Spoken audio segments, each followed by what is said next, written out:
Bien, en relación a el punto 7, historia de la enfermedad.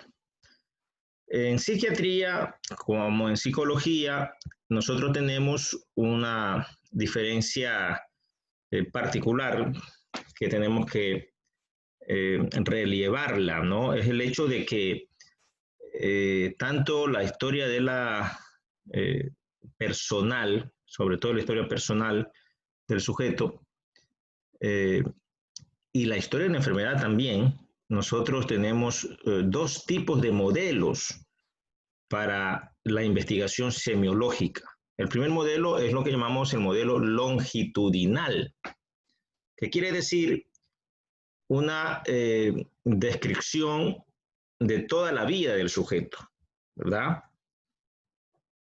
Y un modelo transversal, que es el aquí y el ahora.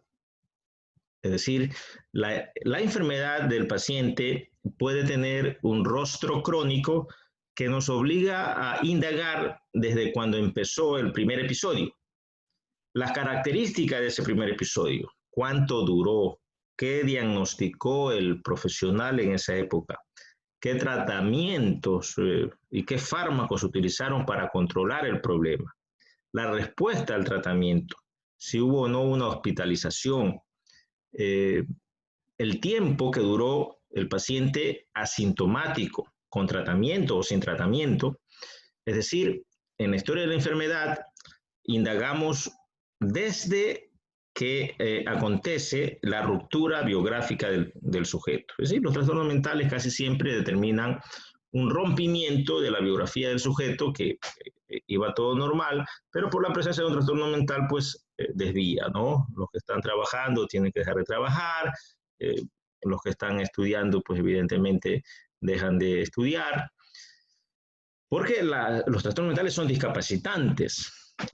Actualmente esa realidad está cambiando mucho porque los nuevos fármacos están demostrando que recuperan funcionalmente al paciente y eso pues es bastante maravilloso.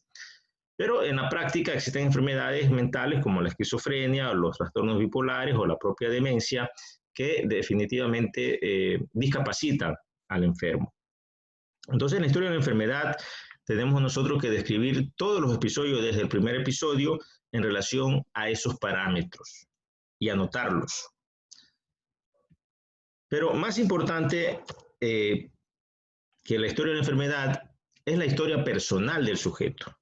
Recuérdese que el ciclo vital de las personas se estudia en 4 grandes etapas de la vida, ¿no? Las etapas del desarrollo humano. La infancia de los 0 a 12 años, la adolescencia de los 12 a 18, la vida adulta de los 19 a 64 años y la vejez o adulto mayor después de las 65.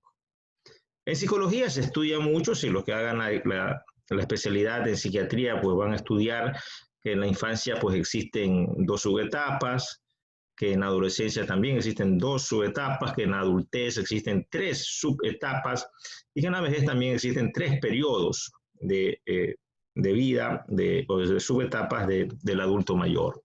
Pero lo interesante es que desde este momento el médico debe entender que en el ciclo vital del paciente, que en la biografía, en la psicobiografía del sujeto, nosotros tenemos en cada etapa tareas que cumplir.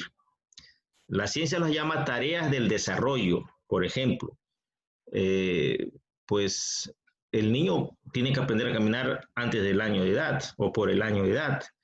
Si un niño aprende a caminar a los 3 o 4 años, pues evidentemente allí ya hay un proceso patológico.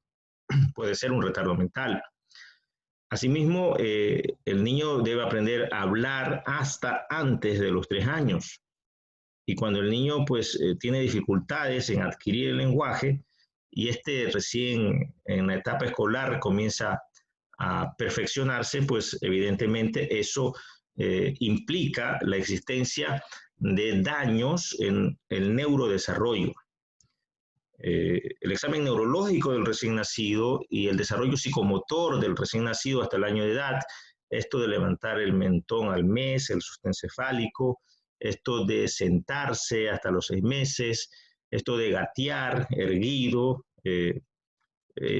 un poco antes de los 6 meses, caminar al año, como habíamos dicho, pues son modelos que ustedes también lo van a estudiar en pediatría, pero que en psiquiatría son importantes y nosotros tenemos que indagarlo cuando estamos haciendo la historia clínica, ¿no? En la adolescencia, una tarea del desarrollo es que el adolescente ya debe lograr una identidad y establecer una autonomía personal, ¿no? Sin embargo, nosotros estamos viendo en nuestros pacientes ya adultos que tienen una dependencia todavía hacia los padres, ¿no? Es decir, cada una de las tareas del desarrollo que la hemos de explorar mejor, ya les digo, si ustedes hacen pues, una especialidad, la especialidad ustedes van a saber cuáles son las tareas del desarrollo. Una tarea de desarrollo de la vida adulta, por ejemplo, ya consiste, ustedes están ya en este periodo de la vida, por supuesto, la primera etapa de la vida adulta es la edad adulta inicial, de los 19 a los 25 años. En esta etapa es netamente formativa, en donde el individuo tiene que adquirir una profesión. Ya tiene que haberla escogido en la adolescencia y tiene que consolidar esto en la primera etapa de su vida adulta. Y en las tareas del desarrollo, pues evidentemente esto es así. Los que no vayan por una carrera, pues ya tienen que estar trabajando. Entonces nosotros vemos como un paciente que vimos de 27 años, que desde que ingresó todo melenudo, con aretes, con tatuaje, 27 años, pues no estudia ni trabaja, ya desde ese primer momento que hacemos los hábitos y llenamos los datos generales, nos damos una idea de que algo pasa con ese paciente porque no está inserto en un modelo normal, funcional, ¿no? No está trabajando ni estudiando, tiene 27 años y todavía va con la madre y la madre es la que da la información, hay una dependencia allí y luego vemos que el paciente, el motivo de consulta es el consumo de sustancias, por poner un ejemplo, ¿no? Entonces hay tareas del desarrollo en las 3 fases de la vida adulta y también tareas del desarrollo en la vejez, ¿no? Uno de los aspectos interesantes de una tarea del desarrollo de la vida adulta intermedia, es decir, cuando el paciente tiene entre 25 a 45 años, es orientarse hacia los padres que envejecen. Es decir, nosotros aquí tenemos que comenzar a devolverle el cuidado, ¿verdad? Ya casi siempre los padres, cuando tenemos esta edad, están entrando a la edad de adulto mayor y pues los hijos ahora tenemos que devolver el esfuerzo que los padres hicieron en la atención y el cuidado. Entonces, es interesante esto de las etapas del desarrollo y las tareas del desarrollo, que en todo caso nos sirven para que ustedes tengan claro que la evaluación psiquiátrica no solamente es transversal del aquí y del ahora, sino también longitudinal de toda la vida del paciente. Incluso los pacientes, la historia psiquiátrica no empieza con el momento del nacimiento, no, empieza desde el momento de la concepción, ¿verdad?, del paciente. Hay que indagar la edad de los padres cuando el paciente fue concebido, la relación estricta de los padres. Muchas veces en este punto nosotros encontramos que el paciente es hijo de una madre adolescente que luego fue abandonada por el padre y que eso pues determinó evidentemente y provocó, como ustedes ya lo vieron en los factores externos psicosociales, una causa para que comience pues a presentarse la psicopatología. Entonces, en ese sentido, jóvenes, la historia personal empieza incluso desde la concepción del paciente hasta el momento actual que se presenta. Entonces, por la historia longitudinal y por la historia transversal, nosotros accedemos a información tanto de la historia de la enfermedad, cuanto de la historia personal y de la historia familiar del paciente. La vida es variable. Miren ustedes, aquí por ejemplo tenemos un individuo que vivió 12 años, acá 29, en estos días acaba de fallecer Carlos Luis Morales a los 55 años de edad. vean ustedes cómo es eh, la psicobiografía, que todo estaba bien.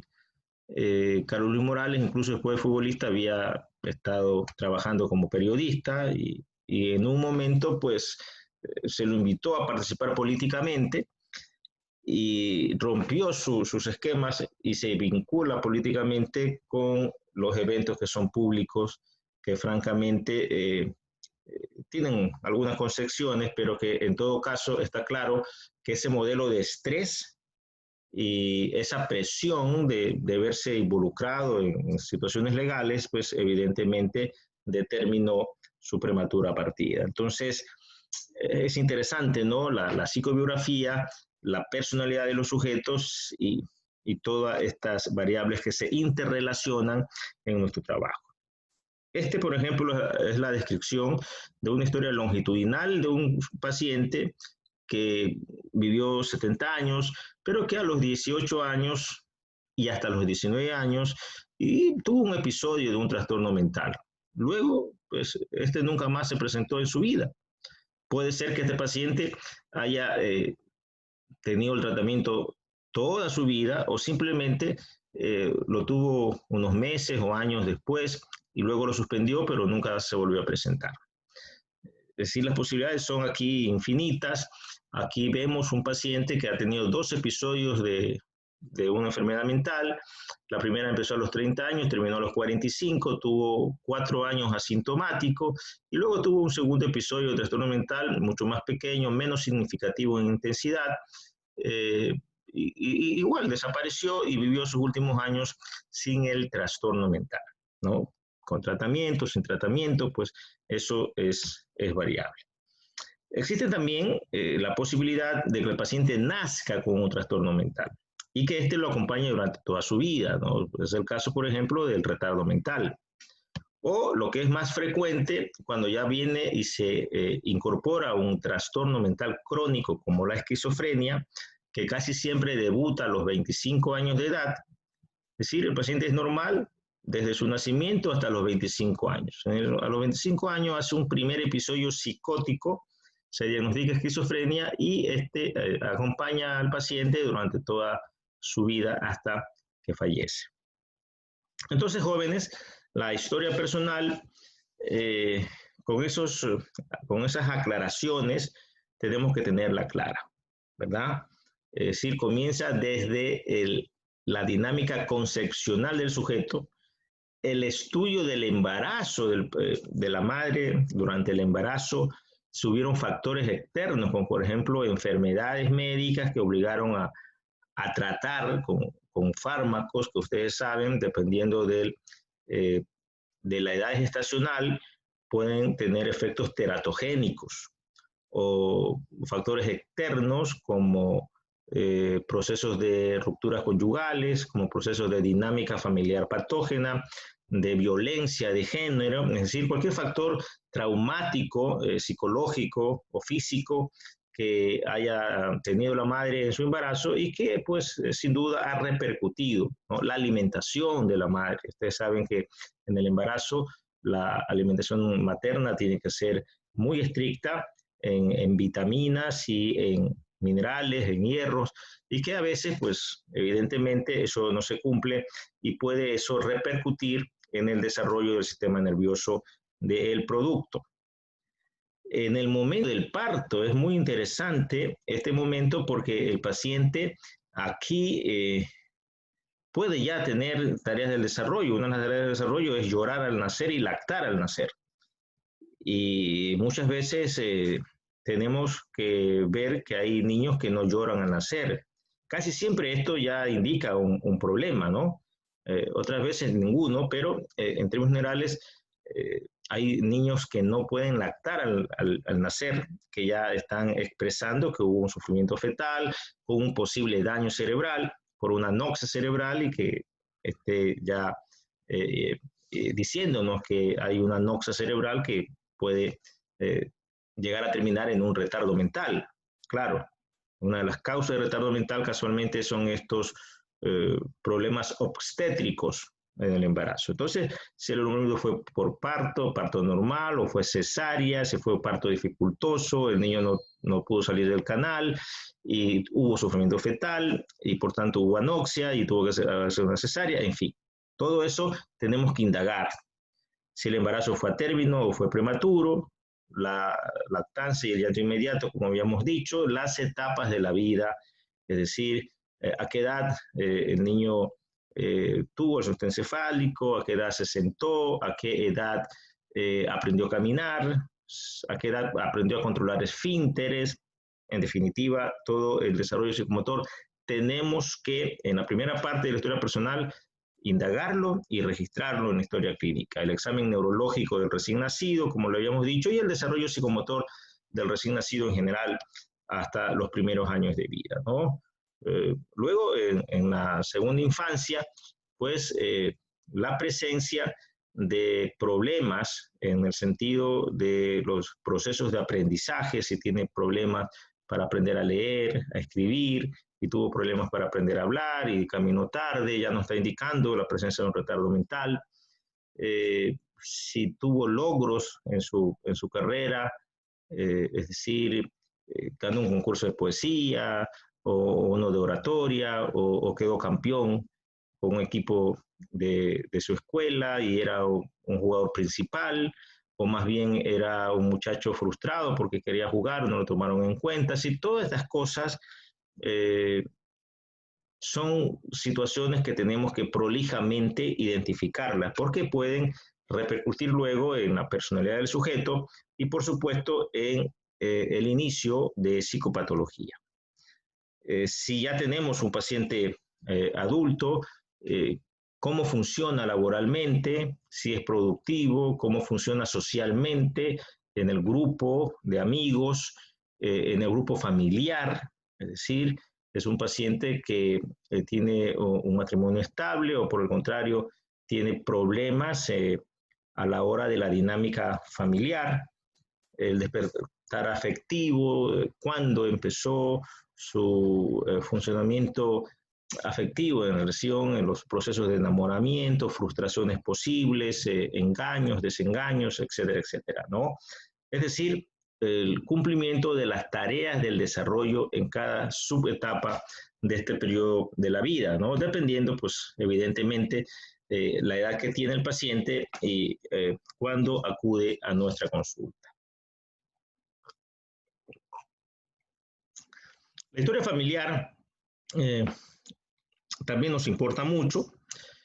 Uno de los primeros parámetros que nosotros investigamos acá es la relación que tiene el paciente con los familiares, y esto porque evidentemente existen, ustedes saben, a veces problemas de convivencia que pueden estar causando y justificando un episodio depresivo o ansioso.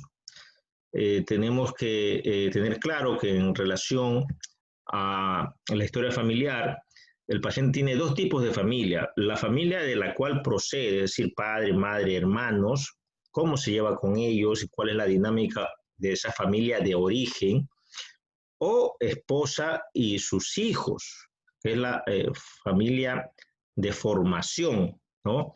Igual, indagar cómo se lleva el paciente tanto con los miembros de su familia de origen cuanto con su familia de formación. La edad, la instrucción y ocupación del padre y de la madre, sobre todo en el momento de la concepción del paciente. Aquí nosotros buscamos la posibilidad de un embarazo adolescente. Hay condiciones, ¿no? Todas esas condiciones o factores psicosociales patógenos que vimos, por ejemplo, la migración, si es un adolescente y sus padres están en Europa y está el cuidado de los abuelos, si sus condiciones son de pobreza y por tanto tenemos allí un sinnúmero de posibilidades de que el paciente no pueda cumplir con el tratamiento. Todos estos datos son importantes, ¿no? La presencia de consumo de sustancias, la posibilidad de que haya tenido abuso de niño, no solamente sexual, sino también físico, hasta problemas legales. En ese sentido, jóvenes, la historia clínica pues tiene este tipo de performance un poco distinta a la historia clínica médica, pero de todas maneras no va más allá que una investigación semiológica profusa. Y luego ya vienen, por supuesto, la parte más importante de nuestro trabajo, que es la evaluación del estado mental. Que en un estado mental no solamente hay procesos volitivos o conductuales, sino también procesos cognitivos. Los veremos, cada uno de estas funciones mentales, la estudiaremos en el momento oportuno con el curso de psicopatología, pero hay un funcionamiento cognitivo que desde ahora vale la pena identificarlo. Es decir, las personas, ¿verdad? Desde el concepto del sistema nervioso que aprendimos, es estímulo-respuesta. O sea, hay un estímulo que es captado por un órgano sensorial y ese fenómeno es la sensación. Luego, por las vías sensitivas aferentes, ese estímulo llega a la corteza cerebral donde es percibido recién. Es decir, es concientizado el estímulo. Esa ya es la percepción. Pero inmediatamente los estímulos que fueron, la sensación que fueron percibidas, son registrados en la memoria. Ese fenómeno se llama representación o recuerdo. Y claro, a través de la memoria nosotros tenemos la posibilidad y de lo aprendido de elaborar nuestro pensamiento, que es una función mental interesante, ¿no? Con el pensamiento podemos tener fenómenos de raciocinio, de juicio práctico y de abstracción.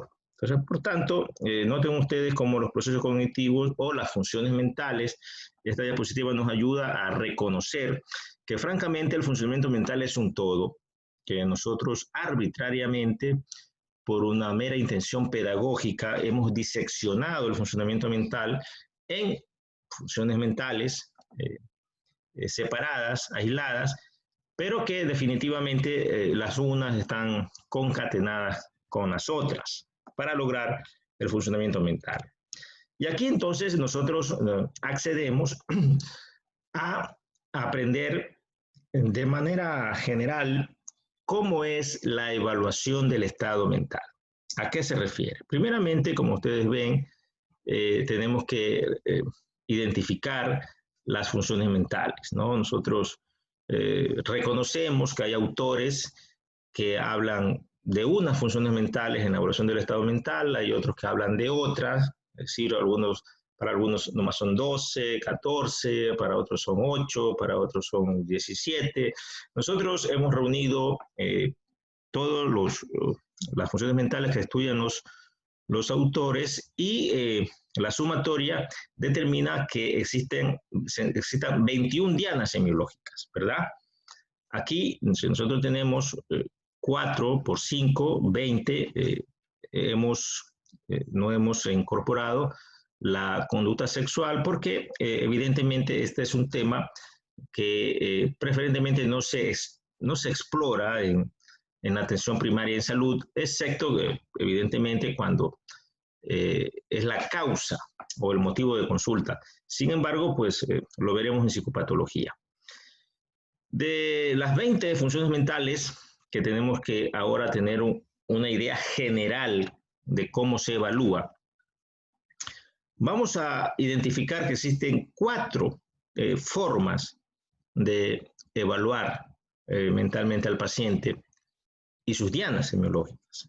La primera forma, ven ustedes aquí en rojo, son las objetivas, es decir, aquí no hay que preguntar nada porque el paciente se muestra y demuestra, ¿verdad? A la evaluación, usted ya ha interactuado con el paciente, tome en cuenta que ya ha hecho la anamnesis, los datos generales, los hábitos, los antecedentes patológicos, la historia de la enfermedad, la historia personal. Si usted ha interactuado cerca de 45 minutos, 1 hora con el paciente y ya tiene idea, ¿verdad?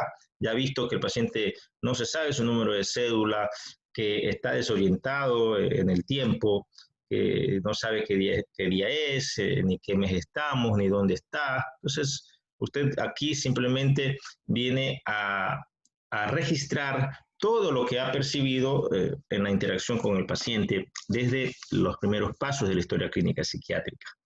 Entonces, la primera cosa es saber que de las funciones mentales algunas son objetivas, no hay que preguntar nada, pero sí registrarlas, ¿no? Por ejemplo, el aspecto personal. Antes les hablaba del paciente que llegó todo mechón, sin peinarse, con aretes. O sea, pues ya nos está diciendo tatuajes, ¿verdad? Ya nos está diciendo el tipo de persona que tenemos allí. El nivel de conciencia, pues evidentemente vamos a tener que tener un paciente siempre en vigilia para poderlo evaluar, porque si es un paciente que está en coma, que tiene un compromiso de conciencia, pues obviamente no podemos nosotros cumplir con la evaluación del estado mental por obvias razones. La actitud del paciente también es objetiva, la voluntad es objetiva, lo aprenderemos en el desarrollo de esta diana. La inteligencia se puede medir con un instrumento diagnóstico para aplicar el test de personalidad, esto hacen los psicólogos, pero es objetiva conforme nosotros lo estamos viendo cómo el paciente se desenvuelve a lo largo de la consulta. La psicomotricidad, ¿verdad? Es también objetiva, trata de un paciente hiperactivo, hiperkinético, más bien un paciente que no se mueve mucho, que es muy pasivo, en fin. O sea, estas son las dianas semiológicas que no es necesario indagar porque son objetivas. Luego existe un segundo grupo de funciones mentales, desarrollaremos esto con mayor prolijidad en el momento de la descripción de la diana y de la psicopatología de estas dianas, pero que son evaluadas a través de un instrumento diagnóstico. Ya lo dijimos, el Mini Mental Test nos proporciona una idea clara de cómo está la orientación del paciente, incluso la mide, ¿verdad?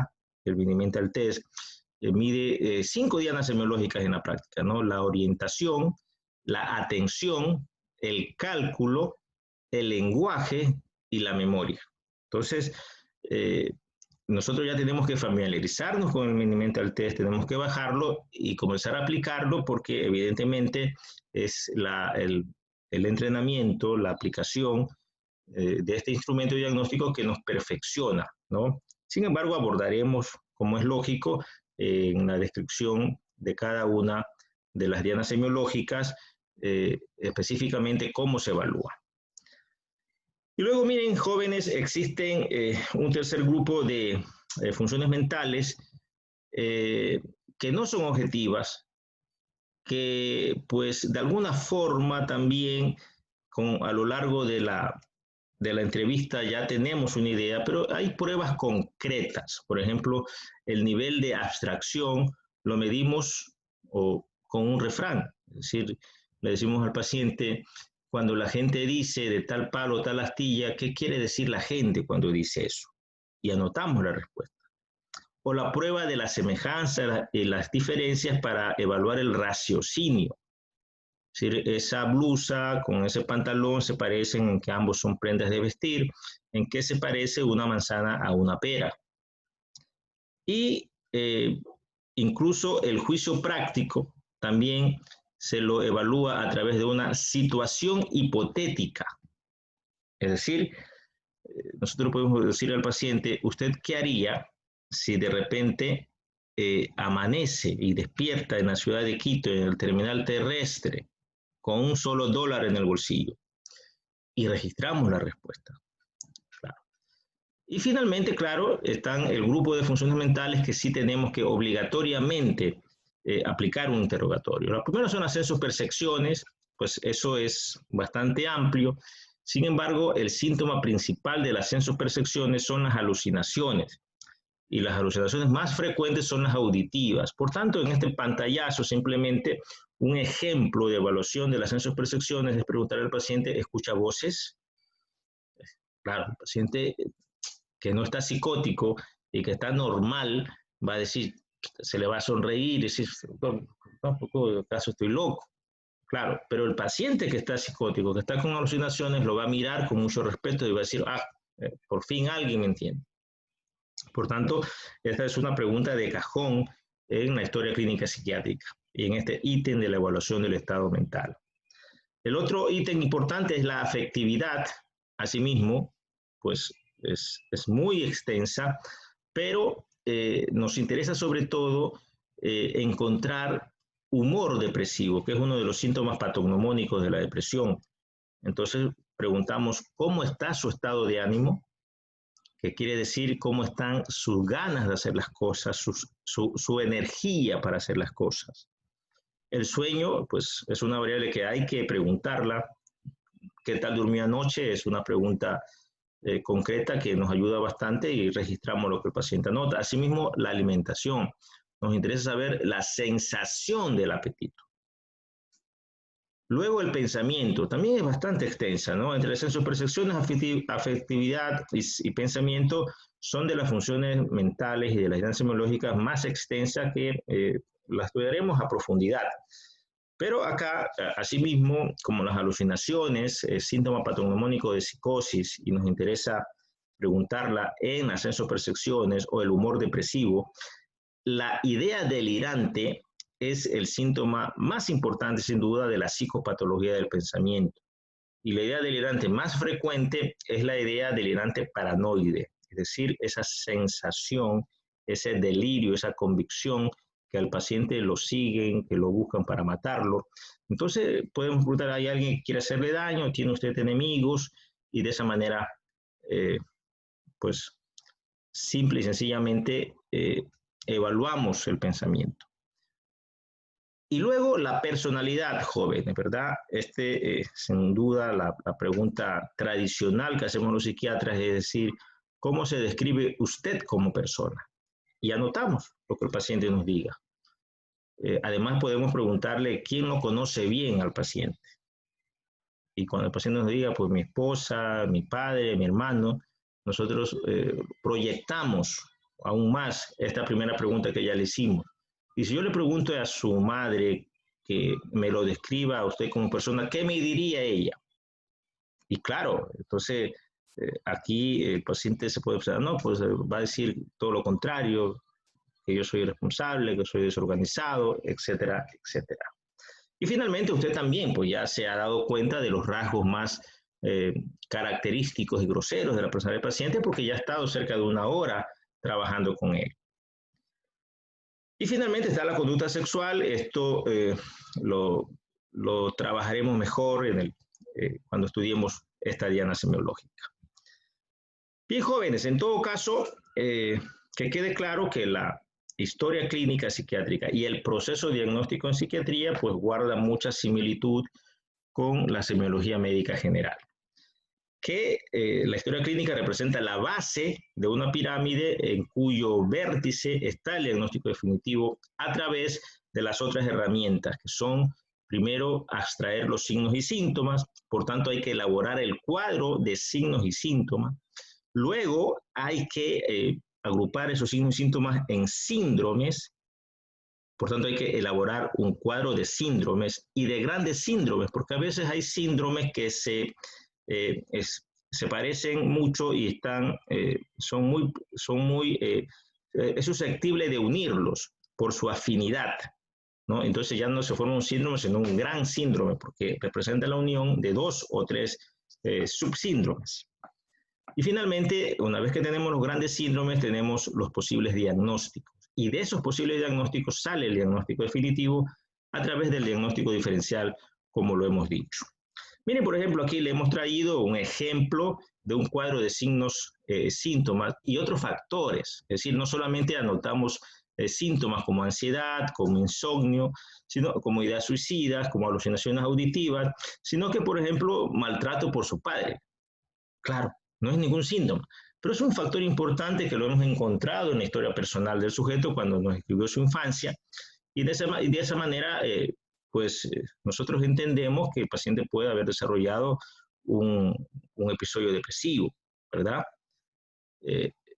Cuadro de signos y síntomas. Este es otro ejemplo, otra historia clínica y sacamos otros signos, otros síntomas y sobre todo otros factores, ¿verdad? Hogar disfuncional. No es ningún síntoma, pero es un factor importante que hay que anotarlo en la historia clínica. Sea como fuere, una vez que tenemos el cuadro de signos y síntomas, jóvenes, tenemos, vean ustedes, la posibilidad de agruparlos en síndromes. Una posibilidad, 2 posibilidades, 3 posibilidades, 4, 5, 6 posibilidades. Es decir, de acuerdo a cómo está el cuadro de signos y síntomas, nosotros ponemos los síndromes, ¿no? En este caso, síndrome psicótico, un síndrome neurológico, un síndrome depresivo, un síndrome cognitivo, varios síndromes. Por tanto, si tenemos varios síndromes, tenemos que puede ser varios posibles diagnósticos. Si tenemos un síndrome cognitivo y un fenómeno de amnesia, pues puede ser que el cuadro obedezca a una demencia. Pues la demencia entrará en los diagnósticos presuntivos y, por supuesto, a través del diagnóstico diferencial, evidentemente, lo descartamos o la ponemos finalmente, ¿no? Desde aquí se ve que es bien difícil porque el síndrome cognitivo no pesa mucho, tiene apenas un síntoma versus otros, como un síndrome de personalidad que está bien cargado y que tiene mucho más síntomas. Entonces, más bien se trata como que se trataría de un trastorno de personalidad, ¿verdad? Acá tenemos otro cuadro de agrupación sindrómica, es decir, ya tenemos el cuadro de signos y síntomas, los agrupamos, ¿no? Un síndrome afectivo, un síndrome ansioso, un síndrome psicótico, tal cual está graficado acá. Y miren, el otro estadio del proceso es agrupar los síndromes. Por ejemplo, el síndrome de personalidad se puede unir con un síndrome adictivo. Claro, los que consumen droga pues tienen un trastorno de personalidad. Entonces, estos dos lo unimos. Si tenemos un síndrome depresivo y un síndrome ansioso, ambos pertenecen a la esfera de la afectividad. Entonces tenemos un síndrome afectivo.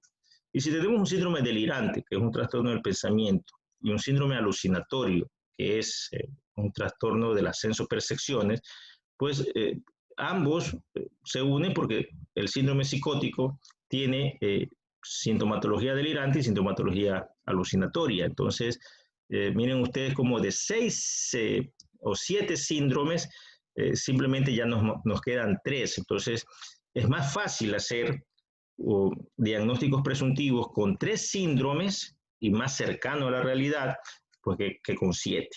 De esa manera, jóvenes, hacemos el cuadro de posibles diagnósticos, el cuadro de diagnósticos presuntivos. Entonces puede ser que el paciente tenga una depresión psicótica o un trastorno esquizofreniforme, una depresión unipolar o un trastorno esquizoide de la personalidad. Todas estas posibilidades diagnósticas con el cuadro del síndrome, de síndromes y de grandes síndromes que nos planteó. Luego viene el arte del diagnóstico diferencial y, por supuesto, descartamos lo uno porque tiene estos síntomas, pero faltan lo otro, conforme ustedes los aprendieron en la semiología. Y finalmente llega el diagnóstico final, como en este caso, un trastorno mixto de la personalidad, obsesivo, esquizoide, con rasgos límites y disociales, más síntomas distímicos y dependencia al consumo de sustancias psicoactivas, un caso que lo presentamos en el Congreso de Patología Dual de Barcelona del año 2011. Entonces, jóvenes, esta es la clase de historia clínica psiquiátrica y el proceso diagnóstico. Gracias.